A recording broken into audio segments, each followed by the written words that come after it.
ఎన్నికల సమయంలో ఇచ్చిన హామీల అమలుపై ఏపీ సీఎం చంద్రబాబు కీలక వ్యాఖ్యలు చేశారు. ఏపీ ఆర్థిక పరిస్థితి బీహార్ రాష్ట్రంలాగా మారిపోయిందని, అసలు చెప్పాలంటే బీహార్ కంటే చాలా దారుణంగా తయారైందని చంద్రబాబు తెలిపారు. విశాఖ ఉక్కు, అమరావతి, పోలవరం ప్రాజెక్ట్స్ కేంద్ర నిధులు ఇచ్చిందని వెల్లడించారు. అలాగని కేంద్రం ఇచ్చిన నిధులను మళ్లించలేమని ఆయన స్పష్టం చేశారు. డబ్బులుంటే పథకాల అమలుకు క్షణం కూడా ఆలోచించకుండా చేస్తామని చంద్రబాబు అన్నారు. ఆర్థిక పరిస్థితి ఏం బాగోలేదని, ఆర్థిక పరిస్థితి పుంజుకోగానే పథకాలు అమలు చేస్తామని చెప్పారు. తల్లికి వందనం, అన్నదాత సుఖీభవ లాంటి పథకాలు ఆర్థిక పరిస్థితి మెరుగుపడిన తర్వాత అమలు చేస్తామని చంద్రబాబు ఈ సందర్భంగా తెలిపారు.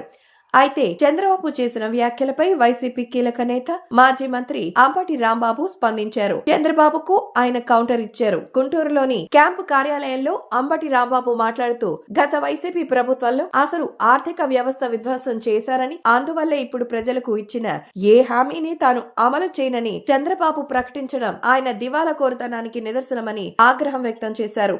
జగన్ ప్రభుత్వంలో చేసిన అప్పులను, కూటమి ప్రభుత్వం అధికారంలోకి వచ్చిన తర్వాత చేసిన అప్పులను ఈ సందర్భంగా అంబటి బయటపెట్టారు.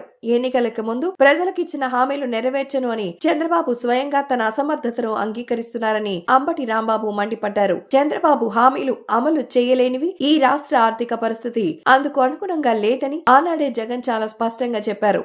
అయినా కూడా నేను సంపద సృష్టిస్తా అని చంద్రబాబు ప్రజల్ని నమ్మించి మభ్యపెట్టి అధికారంలోకి వచ్చారు. దావోస్ కెళ్లి పైసా పెట్టుబడి కూడా తీసుకురాలేదని విమర్శించారు. దావోస్ పర్యటనకు ఎంత ఖర్చు పెట్టారో చెప్పాలని డిమాండ్ చేశారు. నారా లోకేష్ రెడ్ బుక్ కి మా ఇంట్లో కుక్క కూడా భయపడదని అంబటి రాంబాబు ఎద్దేవా చేశారు.